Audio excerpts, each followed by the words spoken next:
Continuando então, subtópico 2, Saulo de Tarso e Estevão. Essa autoridade espiritual de Estevão atraiu a ira dos inimigos de Cristo. Atos 6, 5, 11, 7, 55. Por isso, com o pleno consentimento de Saulo, Atos 8, 1, eles o apedrejaram até a morte. Atos 7, 59, 60. Mas se por um lado eles mataram Estevão, por outro, potencializaram a mensagem do primeiro mártir da igreja. No início do movimento pentecostal no Brasil, nossos pioneiros sofreram toda sorte de perseguição e violência. Então veja, quanto mais sabedoria Estevão demonstrava, maior perseguição, maior ódio vinha daqueles que não entendiam e tinham a sua religião baseada na Torá, se consideravam representantes de Deus, mas não conseguiam compreender espiritualmente aquilo. Então, Saulo, ele vota a favor do apedrejamento de Estevão e ainda fica ali como aquele que vai guardar as roupas, as capas daqueles que vão pegar em pedras e apedrejar Estevão. Então, ele está presente ali e atuante no apedrejamento de Estevão. Então, o que acontece? Quando existe um mártir, existe aqueles que vão apoiar esta ideia desse mártir, aqueles que vão ver nesse mártir um herói, uma pessoa que está morrendo pelo que acredita, está dando a sua vida pelo que acredita.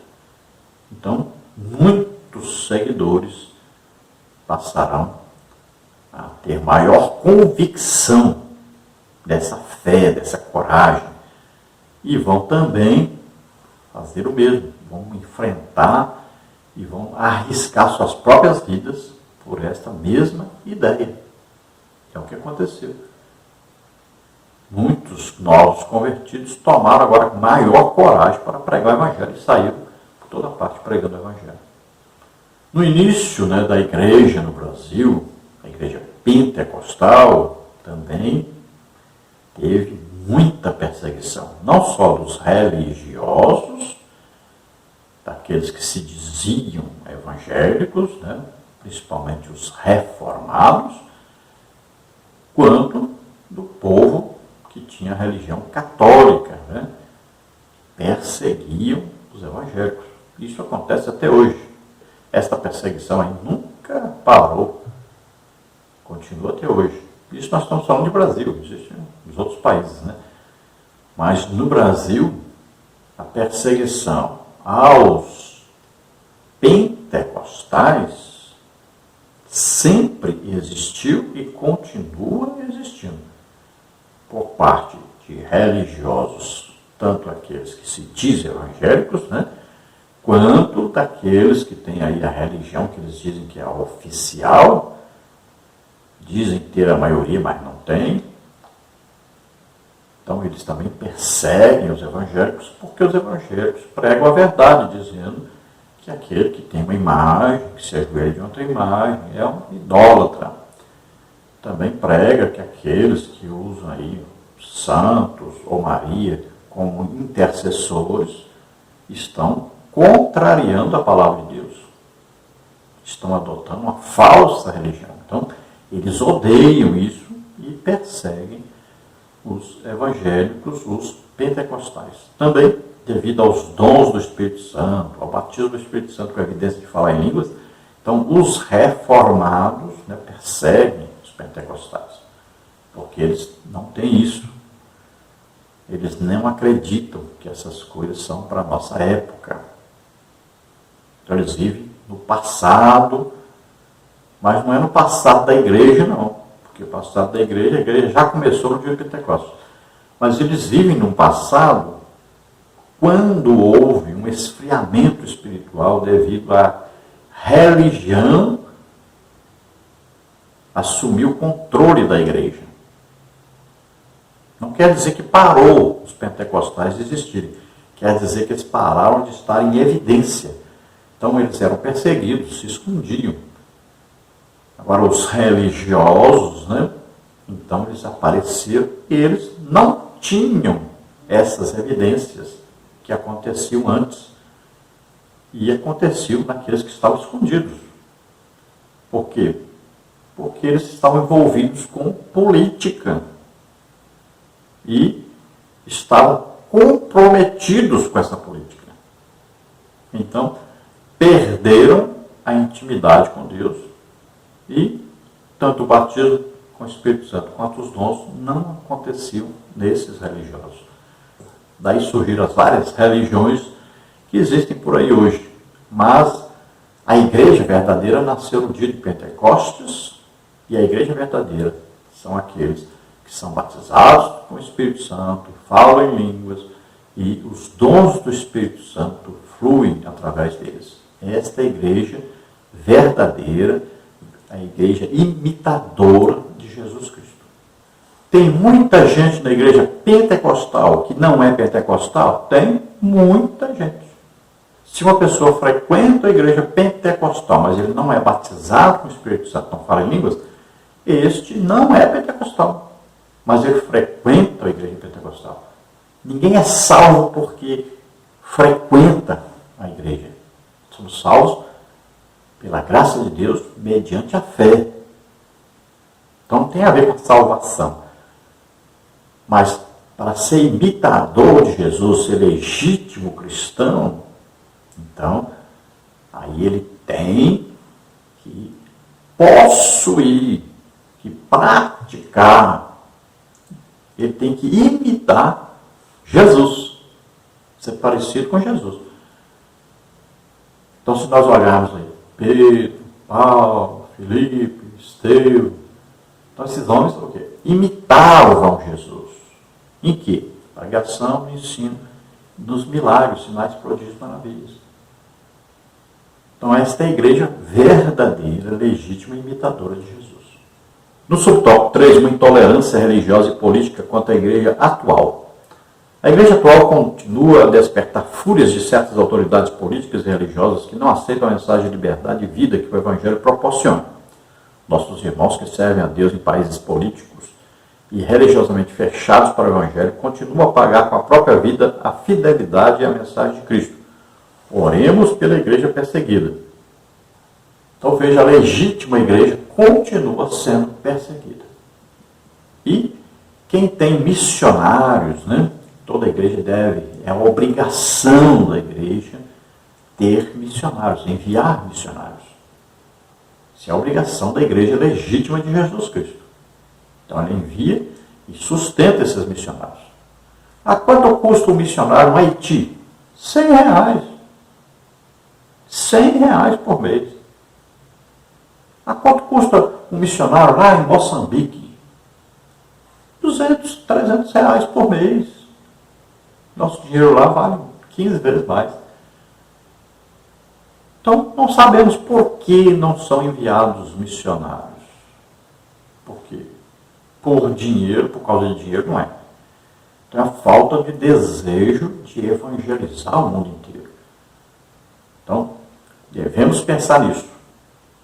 Quer ver uma igreja crescer? Envie missionários. Aí você vai ver. Jesus se agrada da igreja que envia missionários e faz essa igreja prosperar. Você quer ganhar mais? Quer ter uma vida melhor, próspera financeiramente? Invista em missões. Deus tem todo o interesse em evangelização do mundo. Quanto mais você investir em missões, mais Deus vai lhe dar para investir mais.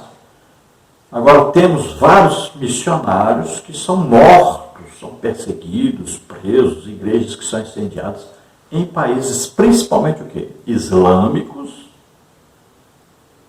Aí, Janela 1040, principalmente, né? Países comunistas, primeiro lugar em perseguição, Coreia do Norte. E países socialistas, que são aqueles que estão entrando para o comunismo. É o primeiro passo para o comunismo, é o socialismo. Então, veja só, esses países são os principais perseguidores do Evangelho, aqueles que tentam de toda maneira impedir que o Evangelho de Jesus Cristo seja pregado, ensinado em seus países. E Infelizmente, nós temos perseguidores do Evangelho na América do Sul. Né? Veja só, a Colômbia, por exemplo, é um exemplo de perseguição tremenda ao Evangelho.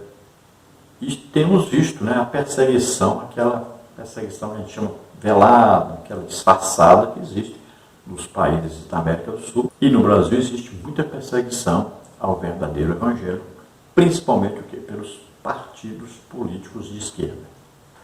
Todas as pautas, né, todos os projetos cristãos legítimos que concordam com a Bíblia são aí, de toda maneira, impedidos de serem votados e de serem aprovados.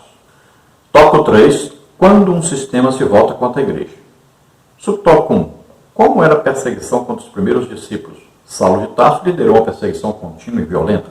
Ele prendia os primeiros cristãos, mandava açoitá-los e não havia escrúpulo, mesmo com mulheres e crianças. Atos 9, 21, 22, 5. Sobremaneira perseguia a igreja de Deus e a devastava. Gálatas 1, 13.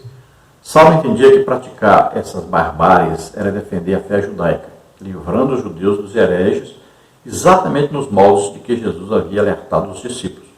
Expulsar-vos das sinagogas, vem mesmo a hora em que qualquer que vos matar cuidará fazer um serviço a Deus. João 16, 2. Então Saulo, ele arquitetava, orquestrava, comandava esta perseguição aos cristãos, e essa perseguição já tinha sido predita por Jesus Cristo. Isso é, eles vão fazer isso pensando que estão fazendo um favor a Deus. Vocês vão ser perseguidos. Subtópico 2, perseguição, tortura e método. Parece exagero afirmar que Saulo de Tarso torturava os primeiros cristãos, mas é o que ele mesmo declara em seu testemunho pós-conversão. Além de castigá-los fisicamente, ele empregava a tortura psicológica para induzi-los a blasfemarem. Atos 26, 10 e 11. Entretanto, apesar da violência empregada em açoites, prisões, tortura psicológica, apedrejamento e mortes, muitos dos discípulos fiéis a Cristo não negaram o nome de Jesus. Então veja que quando a gente vai falar que Saulo perseguia, queria açoitar, prender, fazer pressão psicológica, fazer pressão assim de falar com a pessoa, se você não negar Jesus, você morre. Veja só, fazer a pessoa blasfemar, falar contra o cristianismo, matar pessoas. Então a gente olhando, né, para Paulo, né, pregando o Evangelho, ganhando alma, sofrendo, dando a vida pelo Evangelho, a gente nem acredita, mas não pode, será que ele fazia isso tudo? Fazia, e ele mesmo diz na palavra de Deus que fazia. É impressionante, né, a perseguição que ele fazia contra o cristianismo. Mas é verdade, ele fazia mesmo. Vamos ver o subtópico 3. Perseguição aos pentecostais. No início do movimento pentecostal no Brasil, nossos pioneiros sofreram toda a sorte de perseguição e violência. Muitos deles sofreram agressões físicas e psicológicas. Tudo isso porque pregavam uma doutrina que a religião oficial não aceitava. O que dizer de Daniel Berg e Gunnar Wing, os primeiros pastores dos primórdios da Assembleia de Deus do Brasil, e tantos outros irmãos perseguidos nesses rincões brasileiros? Então, se você ouvir contar o que os primeiros cristãos verdadeiros, pentecostais, passaram no Brasil, você nem acredita. Se você ouvir contar o que missionários hoje, nos dias de hoje, passam no interior do Brasil pregando o Evangelho, você nem acredita. Existem missionários que são expulsos de cidadezinhas do Brasil. Existem missionários que apanham, são apedrejados no Brasil, hoje, no interior do Brasil. Você nem sabe disso, nem acredita nisso, mas é verdade. Olha, e eu já passei por isso, já jogaram pedra quando eu estava pregando o Evangelho. Tentaram torcer, quebrar meu braço, torcer meu braço, jogaram pedra no meu carro, ligar som alto, jogar bombinha dentro da igreja, nos cultos que eu fazia na rua. No interior de Minas Gerais. No interior do Ceará acontece, no interior do Piauí. Você nem imagina, mas acontece no Brasil essas coisas. Quantos padres perseguem os pregadores do Evangelho no interior do Brasil. Reúne o povo, expulsa o missionário das cidades. Você nem imagina o que hoje acontece no Brasil, imagine no mundo.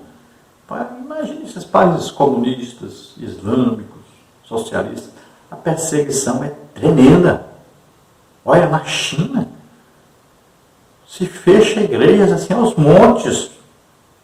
Foram fechadas agora milhares de igrejas na China. Dias de hoje. Igrejas são queimadas, com crentes dentro, em vários países do mundo. Nos dias de hoje. Cristãos estão prisioneiros em vários países do mundo, estão sendo açoitados, maltratados em vários países do mundo, hoje, em dia hoje. Em vários países do mundo hoje, se o crente pregar o Evangelho aos seus habitantes, seus moradores, morrem.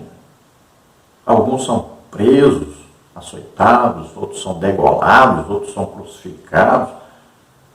É grande a perseguição ao Evangelho por toda parte. Muita gente não sabe disso. Vamos ver a conclusão. Se a igreja fosse uma mera organização humana, já teria acabado. Mas é uma instituição divina edificada pelo próprio Cristo e por isso a igreja subsiste ao longo dos séculos e continuará a subsistir até a vinda gloriosa de Jesus para arrebatá-la. A igreja é de Jesus. Então a maior prova de que realmente a igreja é de Jesus é que ela ainda existe, mesmo debaixo de perseguição ferrenha. Coisa terrível. Quantas vezes quiseram acabar, queimar as Bíblias todas? Quantas vezes quiseram destruir todos os cristãos? Veja, a igreja prevalece, porque tem como cabeça Jesus Cristo. E ele disse, as portas do inferno não prevalecerão contra a igreja. Então, a perseguição existe, vai continuar, e pode esperar no Brasil, vai aumentar.